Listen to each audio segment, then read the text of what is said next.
नमस्कार दोस्तों, स्वागत है आज की करंट अफेयर में। वेडल सागर में खोजी गई विशाल आइस फ्रीज प्रजनन कॉलोनी। अंटार्कटिका वेडल सी जो है वो अंटार्कटिका के साउथ वेस्ट में स्थित है। अंटार्कटिका वेडल सागर के दक्षिण भाग में फिनचर आइस शेल्फ के पास एक शोध दल ने दुनिया का अब तक ज्ञात सबसे बड़ी मछली पालन क्षेत्र पाया है। इसे टॉट कैमरा सिस्टम जो होता है, टॉट कैमरा सिस्टम इस प्रजाति के आइस फिश जो है, जो बर्फ मछली है, हजारों घोंसलों की तस्वीरें खींची है। उन्होंने फिल्माया है कि नियोपेगोटिप्स आहना समुद्र तल पर है। ये जो नीचे जो समुद्र का जो तल है वहाँ पे पाई जाती है। उन्होंने ये शोध किया, रिसर्च किया।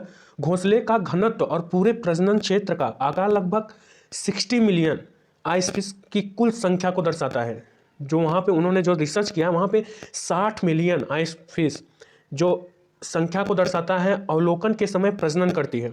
यह परिणाम दक्षिण महासागर के अटलांटिक भाग में एक संरक्षित समुद्री क्षेत्र की स्थापना के लिए सहायता प्रदान करते हैं। अल्फ्रेड वेगनर इंस्टीट्यूट के आर्टम पुरसत नेतृत्व में एक टीम ने वैज्ञानिक पत्रिका के वर्तमान अंक में अपने निष्कर्ष प्रकाशित किए हैं। ये जो शोध करता है वो वेगनर इंस्टीट्यूट से बिलोंग करते थे। उन्होंने ही इसकी खोज की है। जो दक्षिण वेडल सागर अंटार्कटिका के जोना आइस फिश नामक मछली प्रजातियों की एक विशाल प्रजनन कॉलोनी की खोज की गई है। जोना आइस फिश परिवार के नाथोथेनियोइड मछली की प्रजाति है। यह खोज ocean floor observation and bathymetry system में प्रकाशित की गई है। नेक्स्ट पे चलते हैं। फ्लिपकार्ट ने लॉन्च की लीप एड और एक लीप इनोवेशन प्रोग्राम। ये फ्लिपकार्ट एक ई कॉमर्स कंपनी है, ई कॉमर्स वेबसाइट या कंपनी आप जो चाहे बोल सकते हैं। अपने चयनित स्टार्टअप के लिए व्यापक और संबंधित बाजार अवसरों की पहचान करने के लिए प्रमुख स्टार्टअप एक्सीलेटर कार्यक्रम चालू किया है। फ्लिपकार्ट लीप के विकास की घोषणा की। Flipkart leap innovation network program को फ्लिपकार्ट प्रोडक्ट और टेक टीमों के साथ जुड़ने के लिए स्टार्टअप का व्यापक सेट को सक्षम बनाने के लिए डिज़ाइन किया गया है। किसके लिए डिज़ाइन किया गया है? टेक टीमों के साथ जुड़ने के लिए। जो टेक्नोलॉजी आज की नई टेक्नोलॉजी है उनके साथ जुड़ने के लिए स्टार्टअप का व्यापक सेट और सक्षम बनाने के लिए डिज़ाइन किया है। फ्लिपकार्ट ने अपने प्रमुख startup accelerator program Flipkart leap के विकास की घोषणा की। फ्लिपकार्ट लीप अब 2 नए कार्यक्रमों फ्लिपकार्ट लीप एड और फ्लिपकार्ट लीप इनोवेशन नेटवर्क में परिवर्तित होगा। ये जो फ्लिपकार्ट लीप एड और फ्लिपकार्ट इनोवेशन नेटवर्क जरूरत पड़ने पर जो मेंटरशिप और फंडिंग के जरिए स्टार्टअप की मदद करेंगे। जैसे कोई नया इनोवेशन, कोई नया स्टार्टअप है तो उसमें ये लोग निवेश करेंगे फ्लिपकार्ट के साथ, इनोवेशन को बढ़ाने और मदद करेंगे। नेक्स्ट, राष्ट्रीय सफाई आयोग के 3 साल का विस्तार किया। मतलब 3 साल विस्तार, मतलब 3 साल के लिए और आगे बढ़ा दिया गया है। केंद्रीय मंत्रिमंडल ने राष्ट्रीय सफाई कर्मचारी आयोग जो है, ये जो केंद्रीय मंत्री राष्ट्रीय सफाई कर्मचारी आयोग ने कार्यालय को 31 मार्च 2022 के आगे 3 साल के लिए बढ़ाने की मंजूरी दे दी है। 3 साल के लिए विस्तार का कुल निहितार्थ लगभग 43.68 करोड़ रुपए होगा।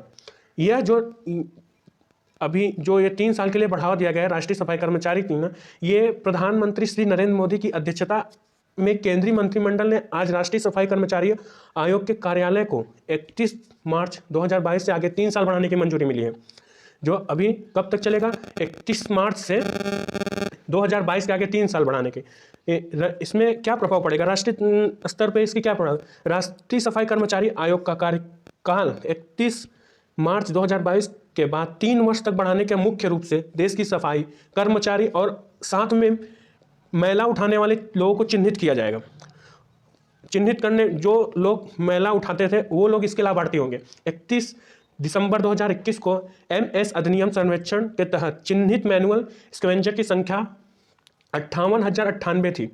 जब दिसंबर 2021 में इसमें जो चिन्हित किए गए थे, जो मैला उठाने वाले लोग थे, उनकी जो चिन्हित किए थे उनकी संख्या 58,098 थी। और इसका विवरण जो करते हैं, राष्ट्रीय सफाई कर्मचारी आयोग की स्थापना जो थी, जो राष्ट्रीय सफाई कर्मचारी आयोग की स्थापना 1993 में राष्ट्रीय सफाई कर्मचारी आयोग अधिनियम 1993 के प्रावधानों के अनुसार शुरू में 31 मार्च 1997 तक की अवधि के लिए की गई थी। बाद में ये अधिनियम की वैधता को शुरू में 31 मार्च 2002 तक और उसके बाद 29 फरवरी 2004 में बढ़ा दिया गया था। राष्ट्रीय सफाई कर्मचारी आयोग अधिनियम 29 फरवरी 2004 से प्रभावी नहीं रहा। उसके बाद NCSK के कार्यालय को समय समय पर प्रस्तावों के माध्यम से एक गैर संवैधानिक संस्था के रूप में बढ़ाया गया। वर्तमान में आयोग कार्यकाल जो है 31 मार्च 2022 तक का कर दिया गया है। तो अगले क्वेश्चन पे चलते हैं। बॉस, ये नेता सुभाष चंद्र बोस की एक नई जीवनी तैयार हो गई है जो अभी आने वाले फरवरी 2022 में रिलीज होगी। नेता सुभाष चंद्र बोस की एक नई जीवनी, उसका नाम होगा Bose the untold story of inconvenient nationalist. शीर्षक वाली नेताजी सुभाष चंद्र बोस की एक नई जीवनी फरवरी 2022 में रिलीज होने के लिए पूरी तरह तैयार है। जीवनी की रचना शोधकर्ता और मिशन नेताजी के संस्थापक चंद्रचूड़ घोष ने की थी। इसे पेंगुइन रैंडम हाउस इंडिया द्वारा अपनी वाइकिंग छाप के तहत प्रकाशित किया जाएगा। नेक्स्ट पे चलते हैं। आज की जो अभी नासा के द्वारा ये न्यूज़ रिलीज हुई है, यूएई के ऊपर से गुजरा बुर्ज खलीफा से बड़ा क्षुद्रग्रह। यूएई की जो बुर्ज खलीफा बिल्डिंग है, जो आज के दुनिया की सबसे बड़ी बिल्डिंग है, जिसकी हाइट करीब करीब 0.83 किलोमीटर है, उसके बराबर का एक क्षुद्रग्रह यूएई के ऊपर से गुजरेगा। 18 फरवरी को गुजरा। बुर्ज खलीफा का एक बड़ा क्षुद्रग्रह जो 18 जनवरी अभी जो बीता 18 जनवरी था, उसमें सुरक्षित रूप से पृथ्वी से पास से गुजर गया। ये प्रेडिक्शन नासा ने 2021 में ही किया था।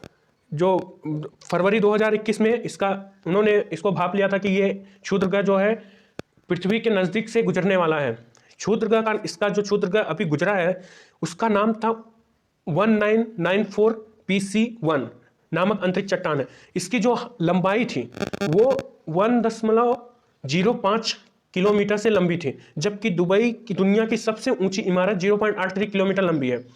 यह जो है पृथ्वी और चंद्रमा के बीच की दूरी के 5 गुना है दूर से गुजरा है। वो 1.9 मिलियन किलोमीटर। देखिए, इतनी दूर से गुजरने पे भी नासा को टेंशन हो जाती है कि कहीं ये पृथ्वी से टकरा न जाए। इसमें लगभग 76,192 किलोमीटर प्रति घंटे की रफ्तार से यूएई के ऊपर से उड़ान भरी थी।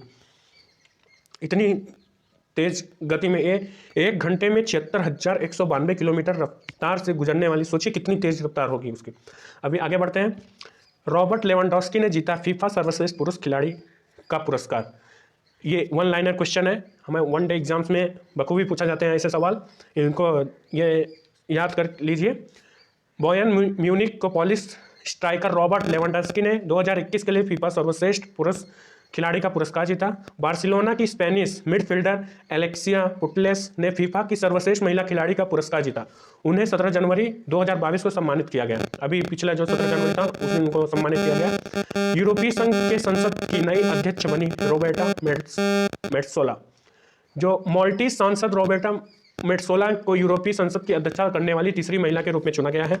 यूरोपीय संघ के सबसे छोटे राष्ट्र की राजनेता 43 वर्ष की आयु में चैम्बर बनने वाली सबसे कम उम्र की अध्यक्ष बन गई हैं। उन्होंने 2020 के संसद के उपाध्यक्ष के रूप में कार्य किया था। अभी शशांक गोयल जो हमारे श्रम मंत्रालय के अपर सचिव हैं, ministry of labour and employment, cabinet की नियुक्ति समिति ने श्रम एवं रोजगार मंत्रालय के अपर सचिव के रूप में शशांक गोयल की नियुक्ति को मंजूरी दे दी है। वह 1990 के बैच के IAS अधिकारी हैं। 1991 बैच के IAS शैलेंद्र कुमार सिंह को सूक्ष्म लघु और मध्यम उद्यम मंत्रालय के अपर सचिव का और विकास आयुक्त के रूप में नियुक्त किया गया है। राष्ट्रीय आपदा मोचन बल स्थापना दिवस 19 जनवरी को मनाया गया।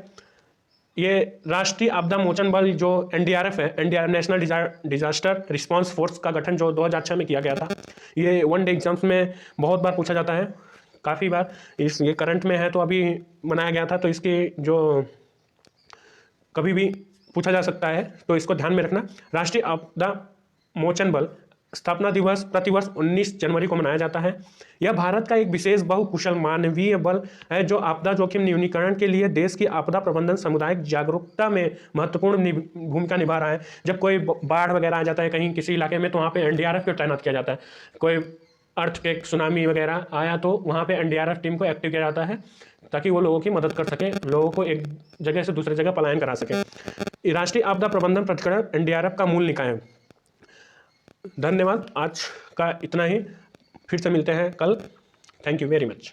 चैनल को सब्सक्राइब और लाइक जरूर करें, अपने दोस्तों के साथ शेयर करें। हम ऐसे ही करंट अफेयर डेली लाते रहेंगे आप सब लोगों के लिए। Thank you.